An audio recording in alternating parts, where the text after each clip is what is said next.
have logged in now, so let's get started, everyone. Once again, warm welcome to this webinar. This is an interesting topic for many of you. We're going to talk about the practical aspects of being a student, or practical opportunities as a part of being a student here at Lund University. My name is Maria Lindblad, and I work here as an international marketing manager, and I will be moderating the panel today of our students. And they're going to get a chance to introduce themselves in just a moment here. Before we get started, I just wanted to let you know that this webinar is a part of our virtual application week. So as you may know, we have around 20 different events this week about how to apply. We have events about specific subjects. We have events like this with students and alumni. So I hope that you have seen the full schedule that we're offering this week. If you have any questions related to applications or how to apply to Lund, or scholarships or housing or other things that are related more to the application process, or being a student at Lund in general, please address those to, or we want to refer to the other webinars that we have on these topics, because at this particular webinar, we are going to focus on things like research projects, study abroad opportunities, internships, and other practical experiences that students may have as a part of their studies at Lund University. If you have questions to any of the panelists, to all of the panelists, or general questions about these aspects, the practical aspects, feel free to post them in the Q&A at any time. This entire webinar is going to be a Q&A, so we're going to chat here with our nice, lovely students that have joined us. So I think that's about it in terms of the introduction. We will be recording, or we are recording this webinar as well, so it will be possible to watch it after. If you have some friends who missed it today, they will be able to watch it after this live webinar as well. All right, so let's get right to it, I think. Once again, I see a few of you just logged in a bit late here, so we're just going to one more time repeat that this is a webinar about practical experiences as a student at Lund University. I'm Maria Lindblad, and I will be the moderator, and we're going to have the panel introduce themselves here in just a second. So without further ado, I will start to introduce the panel. So let's start with Andrea. If you can let us know who you are, where you're from, and what you've studied, or what you are studying here at Lund University. Hi, everyone. It's really great for me to be on this panel today. I was just telling the team earlier that I was actually in this webinar this time last year. So it's amazing how much can change in the space of 1 year. My name is Andrea, and I am from South Africa. I am going into my second year as a master's student in public health at Lund University, and I'm really excited to share my experiences with you guys. Great, thank you, Andrea. Sara. Yeah, super happy to be here. I'm Sara from Sri Lanka. I study Innovation and Global Sustainable Development Program at LUSM. That's the Economics and Management School of Lund University. Yeah, I'm happy to share any experiences with you all. Great. Diona. Yeah, hey everyone. So I'm Diona Morina. I am from Kosovo, and I'm currently in my second year of Master's Studies in Social Studies of Gender, which is part of the graduate school here at Lund University. And same as my peers, I look forward to answering your questions about our practical experiences. Great. Ghadeer. Hi everyone, my name is Ghadeer Hussein and I am from Egypt. I'm currently a second year student in Development Studies program, which is also part of the Graduate School of Social Science at Lund University. And I'm also very, very excited to answer your questions today. Great. And finally, Judith. Hi, my name is Judith. I am from Spain. I'm studying a master's in innovation and global sustainable development as well, currently on my second year, and I can only share the excitement as my colleagues here. Great. Yes, we're all excited to be here, and we hope that we can answer all your questions out there. I should have mentioned this already, actually, when I spoke to the panel before we got started, but I forgot, so I'll do it now. If you could please maybe update in your profiles the program also that you're studying, because that will help anybody who's joining a little bit later to see which program you're in. I think that could be helpful. So if you can just write in your Zoom window here the program that you are in as well, I think that helps. All right. So let's dive right into the practical opportunities. So the panelists that we have with us today all have different experiences in terms of what we're going to talk about today. Like I mentioned in the beginning, we are talking about internships, study abroad opportunities, research projects, summer internships, other things that I know that all of you have questions about. So let's go around again, all the panelists here, and please share with us what experience you have in particular, and what you have been doing or what you're planning to do in terms of the practical experience in your program. Let's start with Diona this time. Okay, yeah, thank you. So yeah, within my studies for the third term, I did fieldwork. I chose to take fieldwork as a course. So at least within graduate school of social sciences, like you have two different kinds of fieldwork courses. So one of them, which is a part of the second term, it's at school. So it's like more of theories and preparations about what fieldwork would look like. What is ethnography? You learn about different methodological tools and theories. And then for the third term, you have the practical opportunity, which is doing fieldwork, conducting fieldwork for work in the field. And this is what I chose to do for my third term. Anyhow, it is not an opportunity that is longer than 10 weeks. So this is something that you would do for half of the term, and I chose to do it. So it's like conducting research out there in the field, wherever you choose to, of course, in coordination with your program and the course coordinator as well.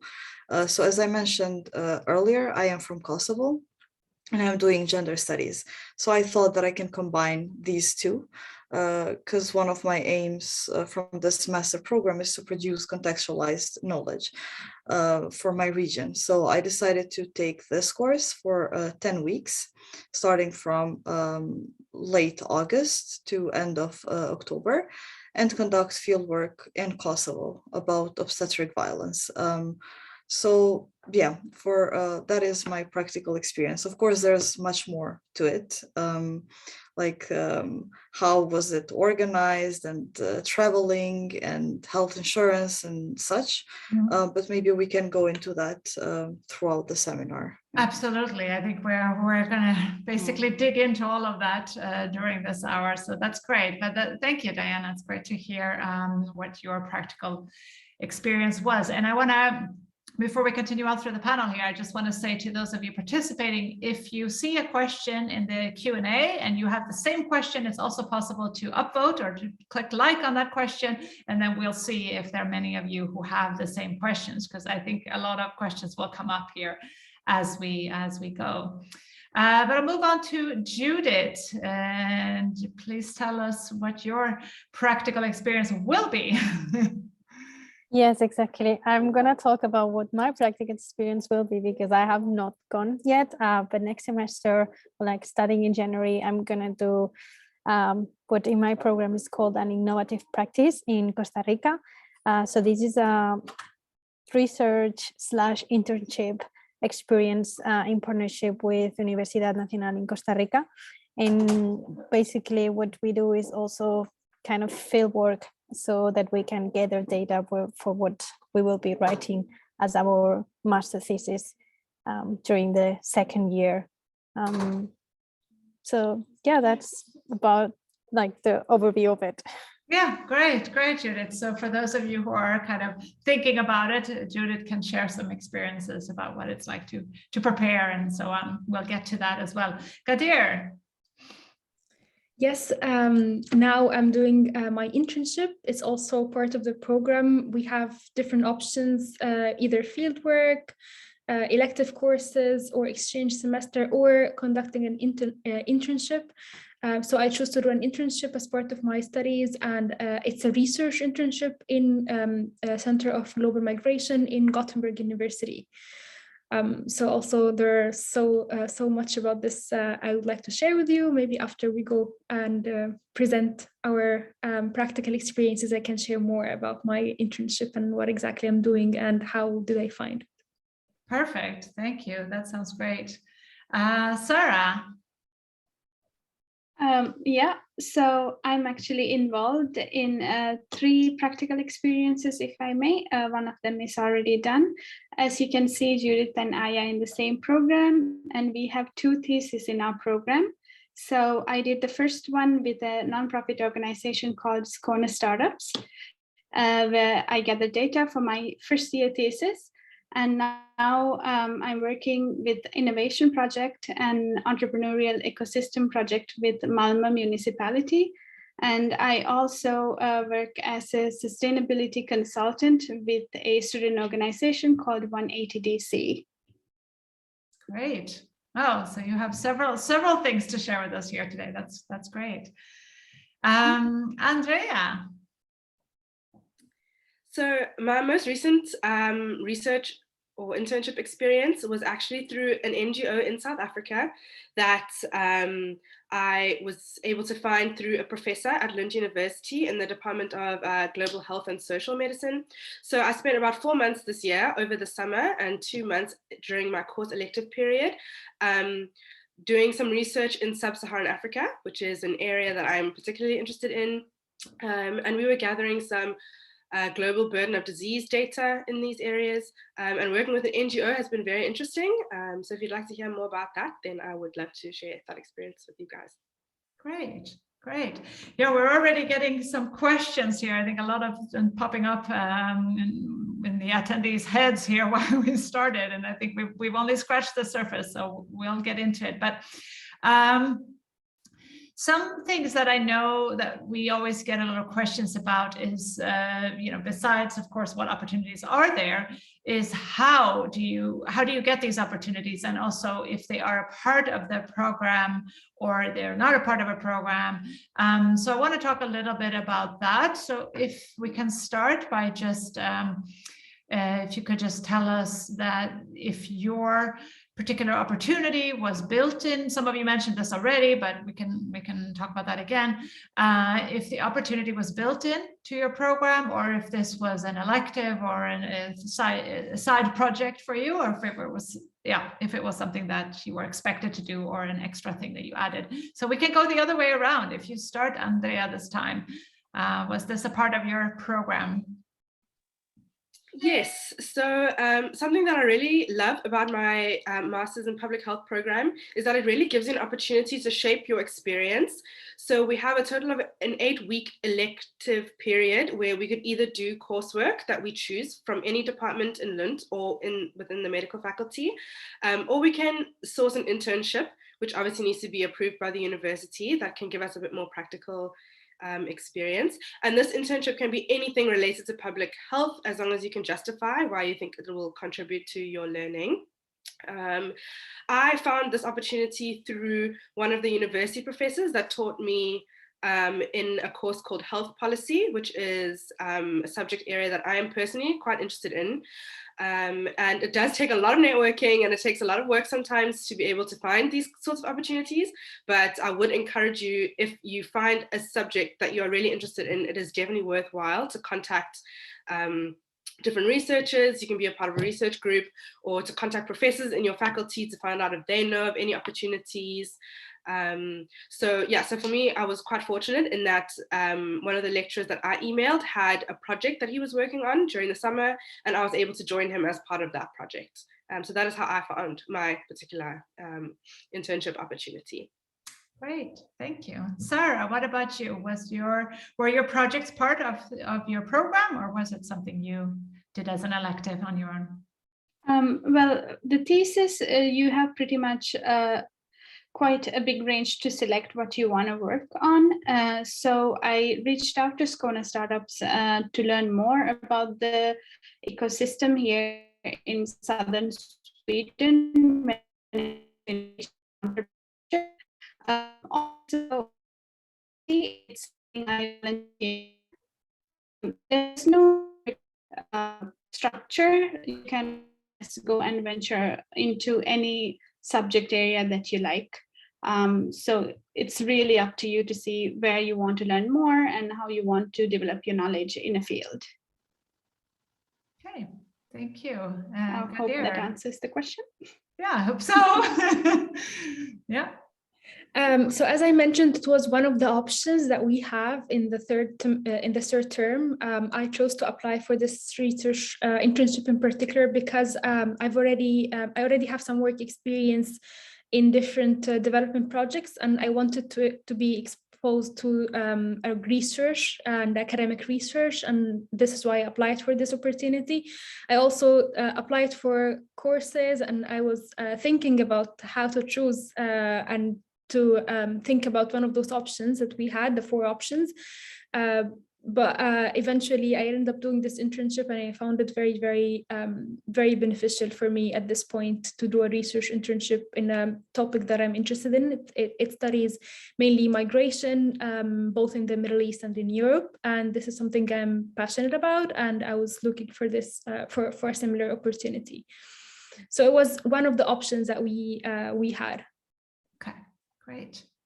And Diona, what was your situation?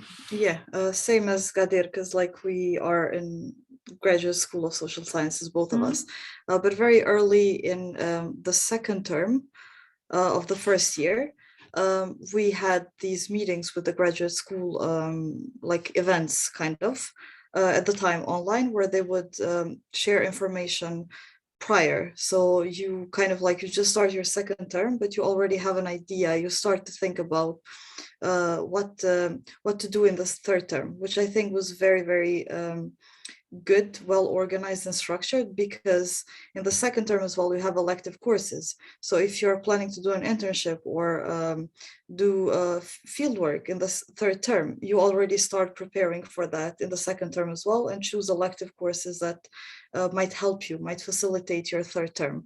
So we had the information very early on.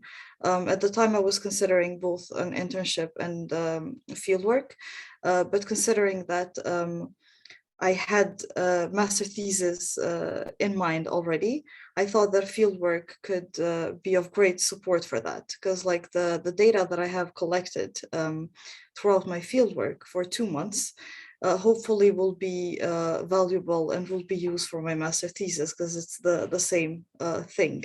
So it was for me a way to maybe, how to say it, like practice fieldwork, like see if my methods actually work in the field, and reduce the stress that I will probably have next term when I will have to write my thesis. It is one of these topics that requires a lot of data, so I thought, why not use it? Also, as a non-EU student, there's quite a lot of procedures when it comes to doing something abroad. So maybe that is something that for the attendees is interesting to hear about as well, like how you prepare when it is not fieldwork or internship that is done within Sweden, then how to get ready and what are the procedures to leave the country and move back and forth. But yeah, exactly. I saw we got actually some questions about that, so we'll get back to that for sure. Yeah. Great. And Judith, we know you haven't done your practical experience yet, but will it be a part of your program, or is it an elective for you? Yeah, so I can actually explain a little bit about the different options that we have in our program. So during our third period, like the third period of the second year, anyways, like from January until March. You can do the notive practice, which is what I'm going to be doing in Costa Rica, and that's built in the program, but it's only for a few students. So you have to apply to be accepted to go there in the first place. But you can also organize your own fieldwork if you really want to do it. So that's an option for everyone in the program. And then you can also do an internship, as Sara is doing, or you can go on an exchange as an Erasmus student. But with our program, there's a collaboration with the University of Geneva. So you can basically only apply for that study abroad, not with any other universities yet. It might change every year. Okay. We actually have a specific question for Judith and Sara. It seems we have some attendees here who are interested in your program, specifically innovation and global sustainable development. And they were asking here if you do an internship at an NGO, but it sounds from what you explained here, Judith, that there are two different opportunities, the field work or the more practical aspect, and then there's a study abroad that could also be an internship. But do you guys happen to know if there are many who choose to do an internship at an NGO specifically as a part of your program? Sara or Judith, whoever wants to jump in. I don't think it's a requirement. As far as I know, working from our cohort in an NGO. So I correct me if I'm wrong, Judith, and I think my internet is lagging actually. Yeah, we lost you a little second there. Maybe Judith can fill in. Yeah, so it's definitely not a requirement, but you're totally able or allowed to do it. They will look more at the type of work that you will be doing within the NGO, not what type of organization you're working with. So you can do an internship with a business and governmental organization or an NGO. Okay. And So innovation and just innovation and sustainable development is a very broad subject area. So there's many things that you can go into depending, and we can take so many electives as well. Just have to apply a little bit earlier. These very broad fields. Yeah. Like even within the same program, what Judith is focusing on is super different from what I focus on. That's great to know. I think that's something that prospective students of the program will be very curious to understand a little bit more about. I wanted to jump into a question here that several people in the Q&A have had, and that is the opportunity, because I asked, my previous question was it a part of your program or was it an elective? Well, another question is it possible to add on more practical experiences? I don't know if any one of you have done this or know anybody who's done this, but they're asking here if, for example, if you want to extend your program for an extra semester, like you do the regular 2 years, but then you add on a semester of a study abroad or an internship or something else. Does anyone in the panel have any thoughts on that or any experience, or know somebody who has extended? Yes, Diona. I mean, this is definitely like not an answer, specific answer, because I haven't checked, at least for my program, but I know of people who extend for a semester. It's just that you pay extra tuition fee if you're non-EU. And I think that depends on your course, like in your program as well. Like, will it count? Will it be an extension because you took a couple extra months for your internship, and then it will be counted as an extension, but not necessarily as more credits. So I think that is very specific from program to program. And you should probably ask the program coordinator, like, even if you're not part of LU now, like, you can reach out. But I also just wanted to mention that, for instance, you can do definitely, like, you can combine things. For instance, for this term, as I mentioned, I had like field work, and now I'm taking an elective course. But for the next term, when I will be working with my master thesis, I applied for an internship here in Lund. So I will be doing both. It all depends, I guess, on how you organize them. But in this case, when I'm gonna be doing my internship and my thesis, I will not get extra credits for the internship. So that is something to always consider. Like, do you need the credits, or do you just want the experience? Is it mandatory? Is it optional? So, but you definitely have space to work things around, I believe. It's a very good point. Ghadeer, you wanted to add something there too? Yes, I would like to add that last summer I also did an internship, and it was not part of my program, and I didn't get credit for this. But this is, I thought it would be interesting and useful for me to do this internship, even though I will not get credit for. And that was different from the internship I'm currently doing as part of the program. So I completely agree with Diana. It depends on why are you looking for a specific opportunity and what exactly you want to get out of it. Yeah, no, that's a good point. And also, there are a few of our programs at the School of Economics and Management, for example, where it is possible to add on an exchange semester at a partner university, which is not a part of the regular program, but it's an add-on. So it does depend a little bit. And like Diana said, it's a good idea there to check with the program, of course, what the structure is and what the opportunities are outside of the program. And also, we're going to get to this as well, but if you're non-EU, there will be other things to consider as well, such as residence permits and so on. So it's important to really do some research around this before you take on another project.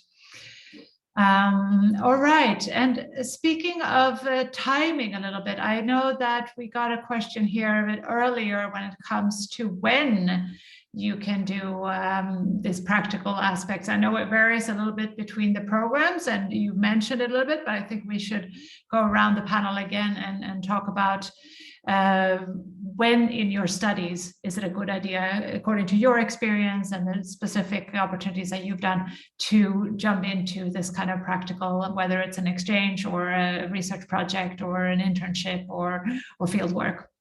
So if we start with Andrea. Yes, so for the most recent internship that I've done, I did that internship over 4 months actually, which was optional for me. I extended the contract because I was enjoying the work, and I stayed in Sweden over the summer. So I thought it was a good opportunity for me to just work on something that's a little bit different, I guess. And also it gave me a whole lot of experience, which was really helpful. So the official internship period that I had was between August and the end of October. And I then worked in June and July on top of that. So I worked a total of 4 months. And I think it does depend on the program. The Masters in Public Health program has an exchange with the University of Melbourne in Australia. And I think that is a 6-month exchange program. So that runs from January until June. And yeah, so there are different ways to kind of structure depending on which experience you're looking for. But in general, we had just an 8-week internship period from August till around end of October. Thank you. And Sara, what about you? Yeah, I think the best time to apply would be right before you focus on the thesis, so you get that deep knowledge about the subject area that you're interested in. Our programs are quite reading heavy and academic heavy, so this was a perfect opportunity to understand more real world application of what we study. So I think something that will complement your thesis would be a good time to apply for an internship. Yeah. That's also when most programs have a more flexible semester and allow that. Ghadeer, do you have the same experience? Yes, I completely agree with this, not only to deepen the understanding of a specific topic for the thesis, but also it could be a way to get inspirations for a thesis project. So doing this early on, either the semester before the thesis or the summer before the thesis, even if it will not be part of the credits for the program, I think it's a very good idea to get some inspirations for the thesis project. Great. Diona? Yeah, so in my case, and for graduate school, like internship and fieldwork and such are on the third term. So it's not like completely up to you to decide when. And especially for fieldwork, it has to be done in the first period of the third term, meaning late August to end of October. So it is what it is. But again, like I agree with Ghadeer, if you have an idea of what you want to do for your thesis, great. Like I kind of had that idea and went and started doing research on that. But I have had classmates in this course specifically that were conducting fieldwork, but they just had a vague idea and then throughout the course found out things that they were more interested in. Like, but also the third option is that you can just use it as a way to practice methods and theories, not necessarily use it for your thesis. So I would say at the end of the day, the timing is pretty good. Because if you do field work in the first period of the third term, for instance, then you will have enough time to finally decide for your thesis. So it's still fresh, but it's not like right away, like you end it and then you go on with a master thesis. So for me, it has been very good timing, to be honest. Yeah. Great, thank you. And Judith, what have your thoughts been around your exchange and when to go? Yeah, so for us, it's also not so free either. I mean, if you want to do an internship outside of the program, you can obviously do it whenever it fits your schedule, I guess. But if you, for the exchange with Geneva, it's in the third semester, so the fall semester of the second year. And if you want to do the internship that will give you credit, or the innovative practice, or the field work, that has to be during your fourth semester. So from January until end of March of your second year. Yeah, thank you.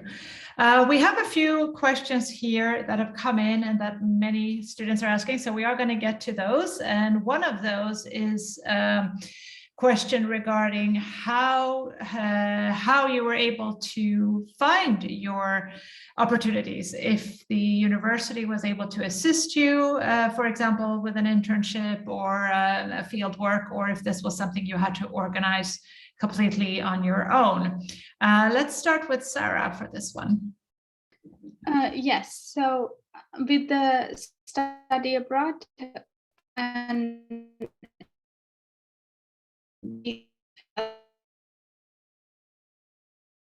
members help us with it.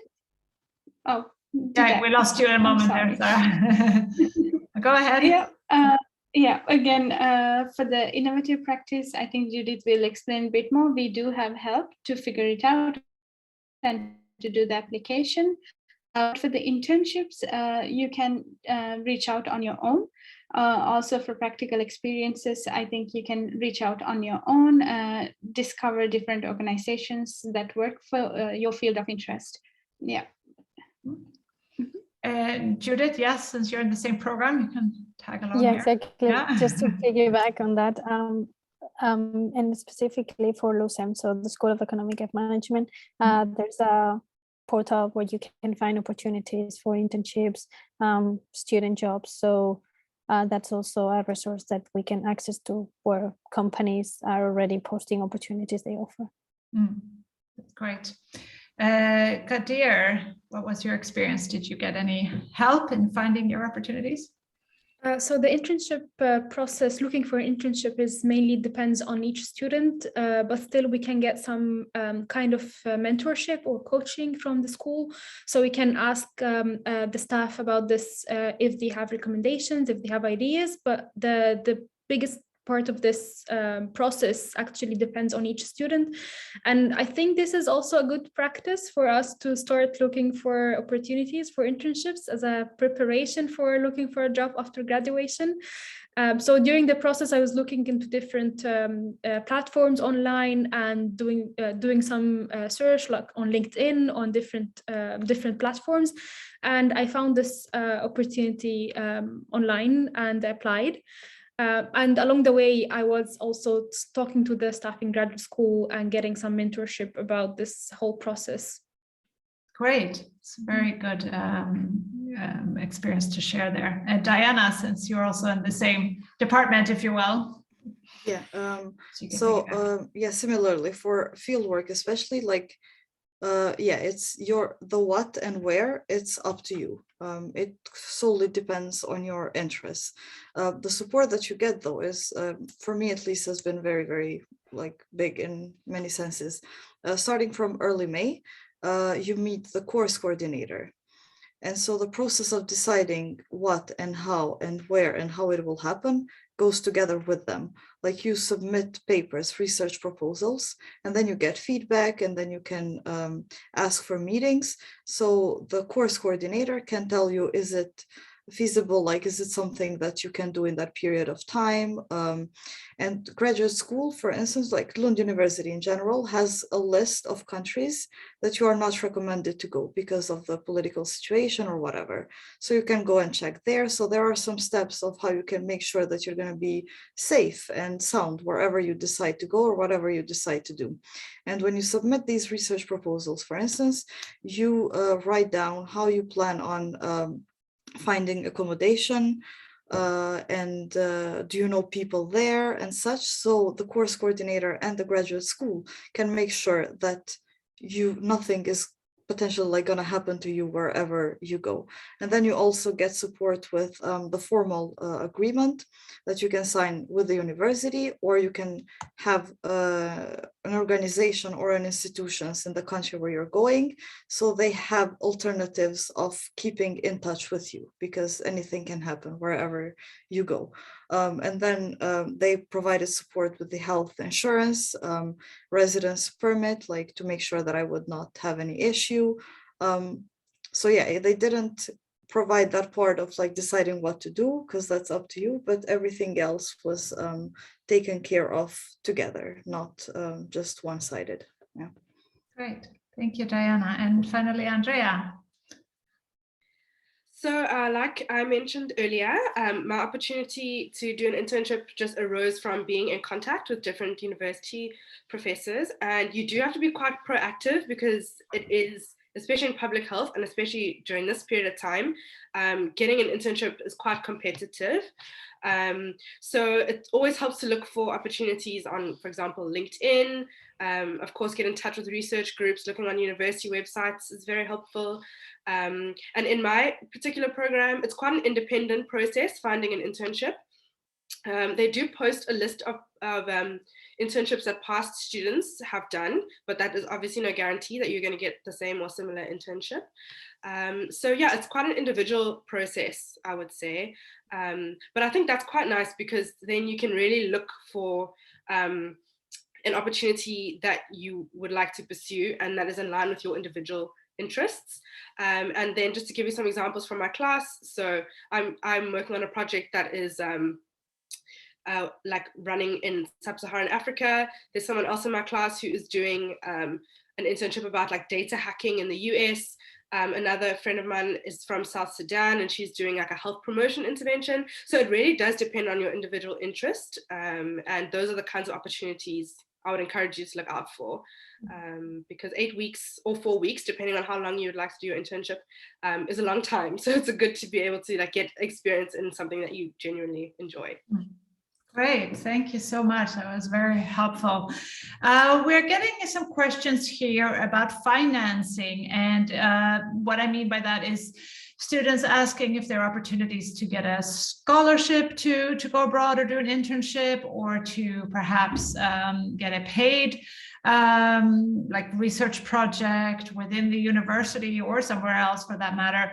And this is of course a question we get quite a lot, and in general, as you all know in the panel, but also to tell the attendees, is that in Sweden, the students who are doing their PhD are generally employed at the university, which means that a lot of projects that come up within the department, whether it's a teaching assistantship or research projects, they are often handed to the PhD students, which means that it's not as common as it is in other countries to hire master students internally to work on these projects, because usually they already have the staff in form of the PhD students.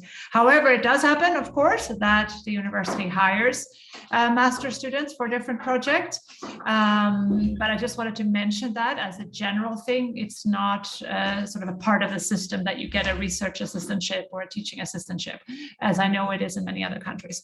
But having said that, I want to throw the question out to the panel in terms of paid internships, scholarships for internships, or any kind of research projects where you also got some kind of financial compensation.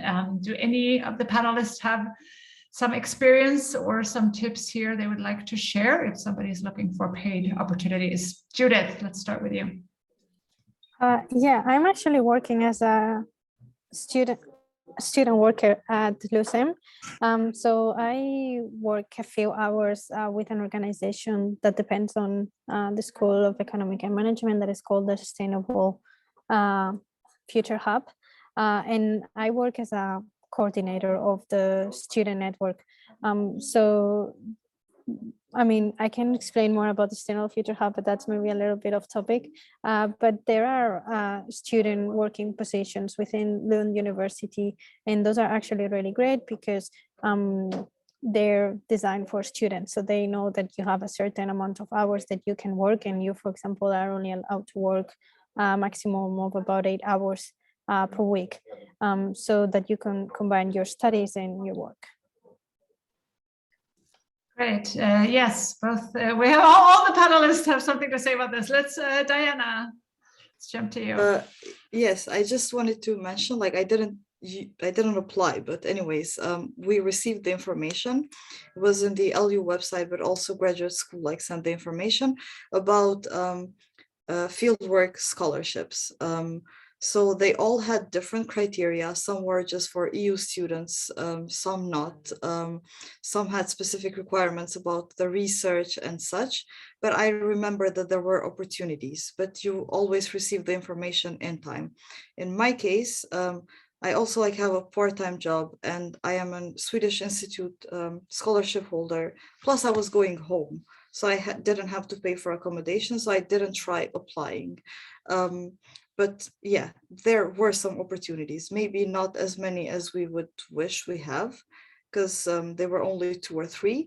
But yeah, just to put it out there that I remember that there were scholarships for fieldwork specifically. Great. Yes, there are actually specific ones for fieldwork and also for exchange, of course. I know that Sara and Ghadeer, you both had something to add here too. Start with you, Sara. Sure. So I actually got selected for Geneva exchange, and I didn't go because of the pandemic. And there were many scholarship options which I was eligible for as well. And as a person from a non-EU country, I know it could be quite tricky to get financing. So I thought this would be worth mentioning, that if you choose to go, there are some scholarships within the university. And also regarding my internship with the Malmö municipality, it's a very research heavy project, but I am paid for those 120 hours that I will conduct the research, which will later help with the thesis project, hopefully. But other opportunities, they're usually volunteer based, but I highly encourage all students to volunteer because the experience that you get is really remarkable. Great, thank you, Sara. Ghadeer. Yes, I would like to add to this that from my experience looking for internships and actually getting one at the end, most of the internships are unpaid. But because I'm a Swedish Institute scholarship holder, I didn't have a problem. And also I'm a student worker in the Graduate School of Social Science. I'm a supplementary instructor mentor for the students doing the first year Masters in Development Studies. And I completely agree with Judith that there are some student worker positions in Lund University in different roles. So it's also for very few hours every week the students can work alongside with their courses or an internship they're doing or any other thing that you're doing in as part of their program. Great. Andrea, did you also want to add something here? Yeah, so I was going to say something very similar to Ghadeer, is that in general, in Sweden, I think the culture around internships is that they are mostly unpaid. And I think that's just based on the fact that the majority of Swedish students or otherwise scholarship holders receive like CSN or receive like funding throughout their studies. So they don't see it so much as a work opportunity, but rather as like an opportunity to experience and learn in their environment. I was quite fortunate that I got a paid internship, but that's typically not the norm. So it really is quite dependent on what type of work you are doing. In general, if you want to do work with a research group at a university, they often do not have funding for student assistance.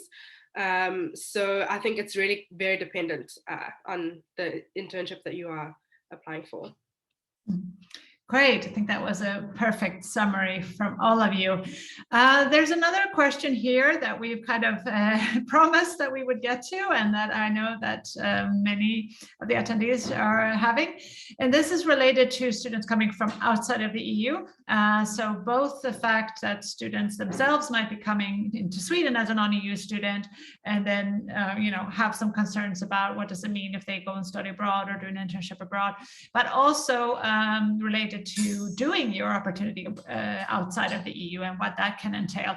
And you started to talk about this a little bit, Diona, earlier on. So let's start with you and your experience as a non-EU student and what is important for students to think about in this aspect. Yeah, I would say that definitely like it's planning on time, like planning very early on if you're planning to go somewhere like you're non-EU. And in my case, I need a visa to move anywhere, basically. So I have a residence permit for 2 years in Sweden. And luckily I chose to go back home, so I didn't need an additional visa. But the issue at the time was that I was planning to stay for around 4 months in total.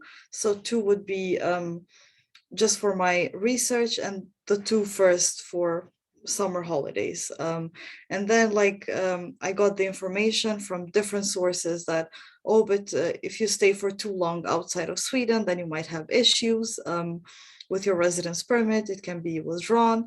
And that led to me having a huge amount of stress, obviously, because in all the stress coming from school, you do not need that in addition.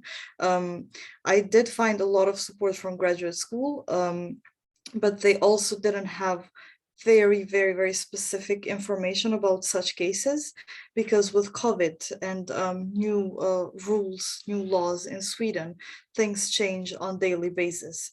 So it was never for sure that you can actually go and stay a certain amount of time and then nothing will happen. So for me, I luckily was able to move back and forth, like go home, come back, and then go back again for my research. So I did combine it pretty well. But generally, I would say, especially if you plan to go abroad for an internship, which could be 4 months or a whole semester of 6 months, and you're non-EU, you should not leave this for the last month or the last 2 months. Just plan in advance, at least the term before, and start communicating with the program coordinators and administrative coordinators about what it takes, especially if there is, let's say, another institute involved. Like for us, it's Swedish Institute as a scholarship institute. So it's always like a bunch of rules intersecting at some point. And as a non-EU student, trust me, you have no special treatment or whatsoever. It's the other extreme. So just plan in advance. That would be my tip, my advice for everyone. That's very good advice, Diona. And I, working in the international office myself, we see a lot, and we, of students who kind of get stuck between the rules and regulations here. So it is very important to look into all of this before you set out on a journey abroad, to make sure that you have everything under control there in terms of migration rules and so on. Andrea, you have some experience to share here too. Yes, I just wanted to add on about what Diona said about being a non-EU student. It does come with its limitations, certainly. And you do have to spend a certain number of months in the country, and those rules are quite technical. So like once you get a residence permit, you can see exactly how that works. But particularly for students who want to do a one-year master's program, it is a lot more difficult to plan those types of activities in a one-year master's, because you don't get a personal number, and that's like a number that you get if you stay a minimum of 2 years in Sweden, which allows you access to like a bunch of services in Sweden, like opening a bank account and being registered at your local clinic for healthcare. So those are also things you need to take into account if you are planning to do any internship work, because it is all quite logistical, and there are like a lot of bureaucratic processes that are going on that you need to be quite well aware of if you want to plan to leave the country, etc. And Andrea, related to the question here, whether or not we have opportunities outside of the EU, I know you mentioned before for your program, there are many of opportunities also in outside of the EU for students who are in Sweden and want to go. Correct. Yes, so there are plenty of opportunities. I actually chose to do my internship remotely. So I actually stayed in Sweden while I worked for the NGO in South Africa. And a lot of people did that this year just to kind of mitigate the effects of like traveling up and down during COVID. But there are opportunities for people to study. I don't think there's even like a limit as to where you can go, provided you do due diligence with your paperwork and ensuring everything is organized for your trip to go. And like Diona said, that's something you should be planning in advance. So actually it's quite nice that you have like a world of opportunities open to you, and you can go to a country where you feel like you'd really engage well in the work, but you need to be prepared for those types of things to happen. So I think it's important. Preparedness is important there. For sure. Does anybody else want to add anything here when it comes to either being a non-EU student in Sweden and planning for these practical aspects of going abroad or doing an internship, or vice versa, being perhaps EU or non-EU for that matter and wanting to go outside of the EU to do your practical experience? Anything else to add here? Yes, Judith. Yeah, I can talk about the second part about being an EU student that is going to do an experience outside of the EU. So I'm going to Costa Rica, and that will really, like the visa and things that you need to do would really depend on the country that you're going to, because it will obviously depend on the specific requirements of that country. But yeah, you're usually required to either get a student visa in the host country or similar, and you will also have to prove that you have insurance. But Lund University provides a very comprehensive insurance for students going abroad for study or practical experience. I don't know if you look for your own fieldwork, if that's also included, maybe not, don't quote me on that. But in my case, because I'm going through part of the program and I'm a recipient of the Erasmus International grant, I do get the insurance. So yeah, it will depend on the country and the program. Yeah, for sure. Sara, I think you wanted to add something as well. Quickly, because I am non-EU student, and though I was selected for Geneva, this was a significant situation where my passport came into play. It was difficult to get the necessary visa, so definitely do a lot of research. And to make the situation extra hard, it was also in the middle of the pandemic. So it is difficult for those who don't have an EU passport. So yeah, really prepare and really know, because it affects the residence permit, it affects visas, it affects insurance.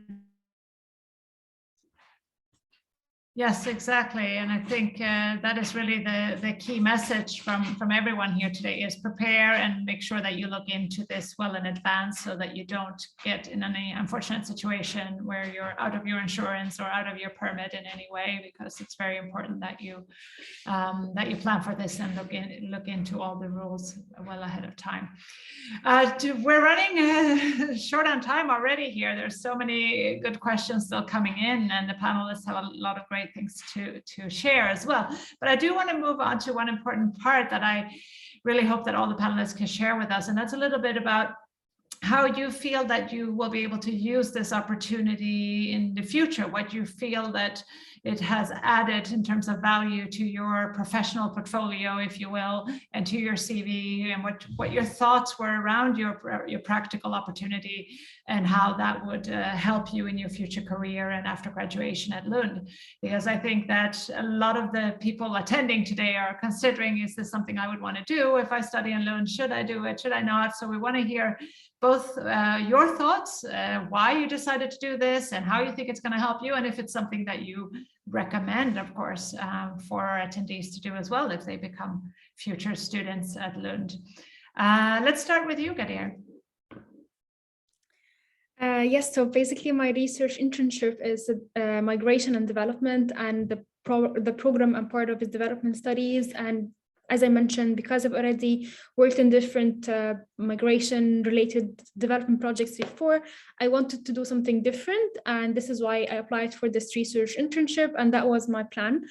And I think I'm very satisfied about what I learned so far from the internship. It's still ongoing until mid-January.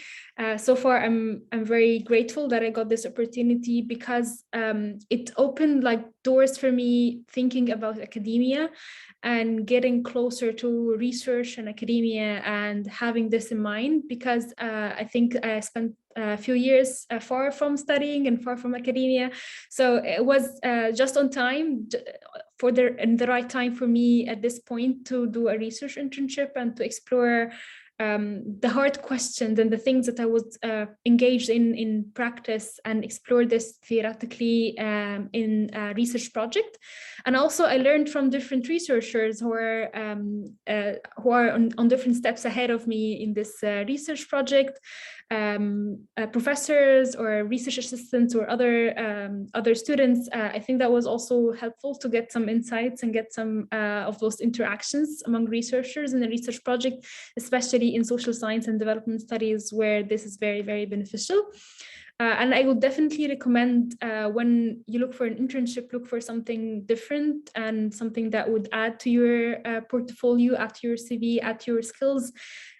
Sometimes we are always thinking about similar opportunities, something that is very similar to what we know or what we have, and this is very, very good sometimes. But I think what's more exciting is to go a little bit further and to look for something a little bit different and a little bit more challenging, especially while doing a master's degree in Sweden. I think it's a great opportunity to actually expand these skills and to explore something different before graduation. And yeah, I completely recommend this to everyone thinking about internship or thinking about any other experience, to get to look for something a little bit challenging or a little bit different from what they already know.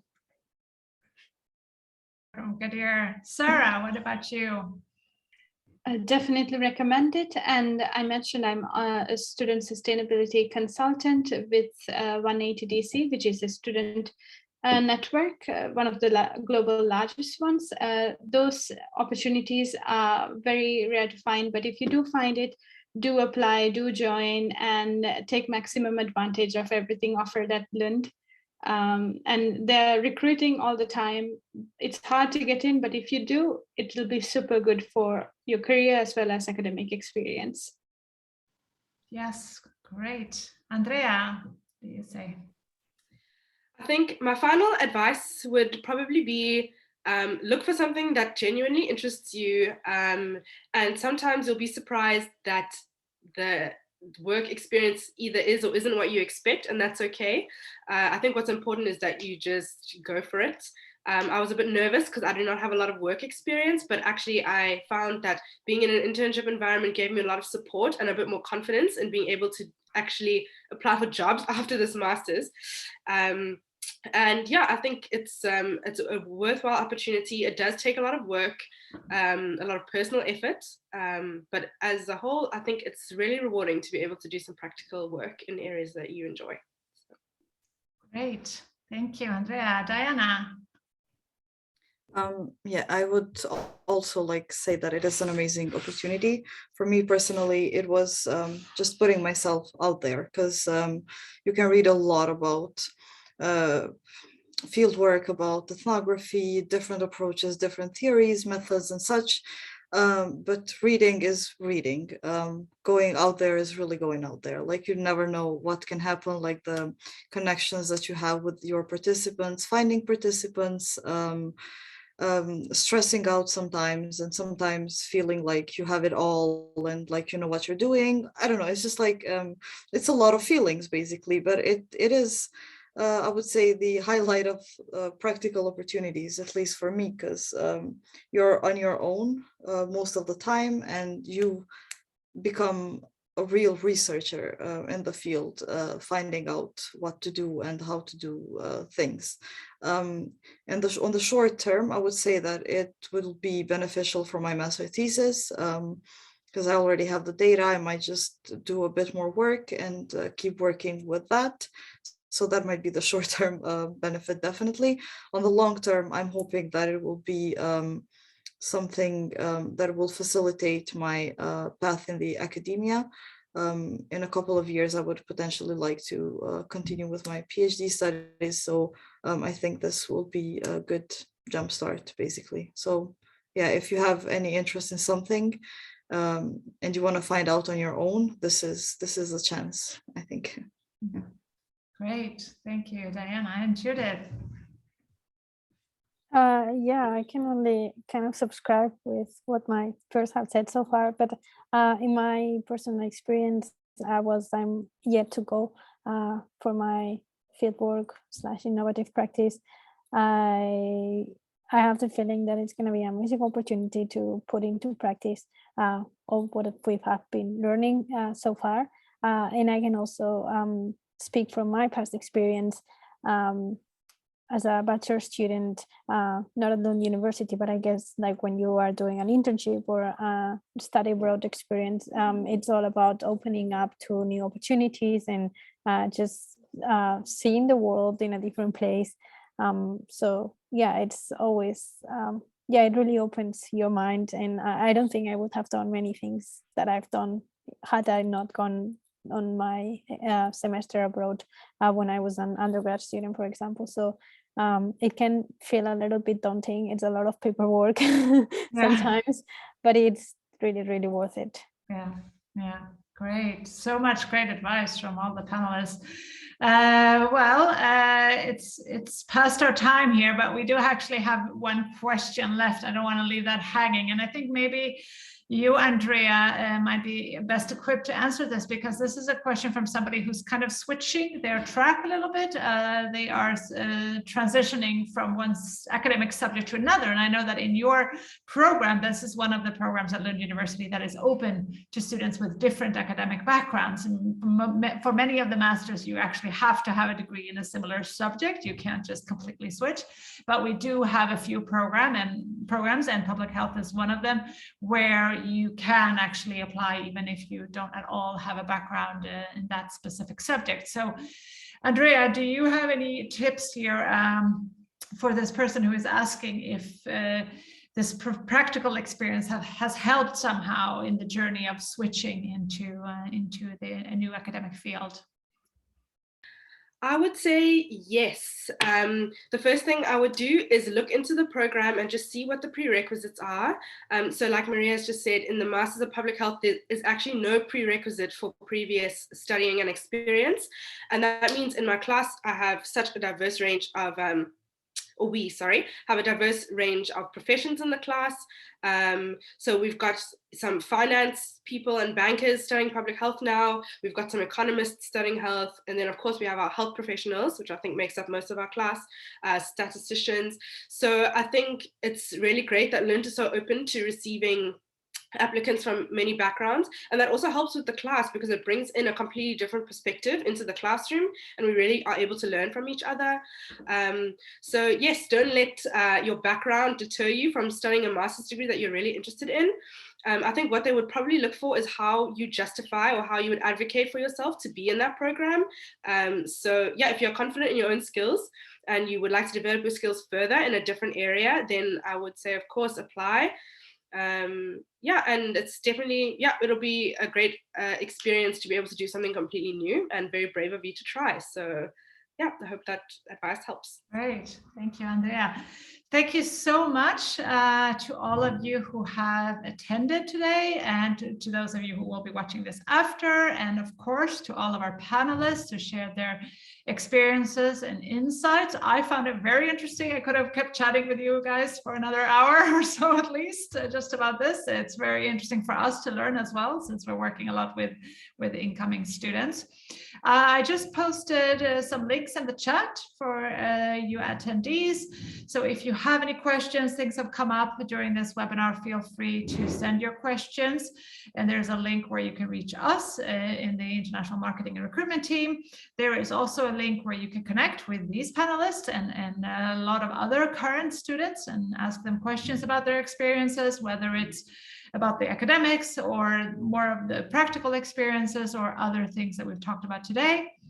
And finally, there's also a link to all of our upcoming virtual events. This was one of many. I think in total we have around 90 events this semester. So there are a lot of different webinars and virtual fairs and presentations and panels like this one that you can join. So check out those links. And once again, thank you so much, everyone. And we hope to see you in Lund in the future. Bye-bye. Thank you. Goodbye. Bye.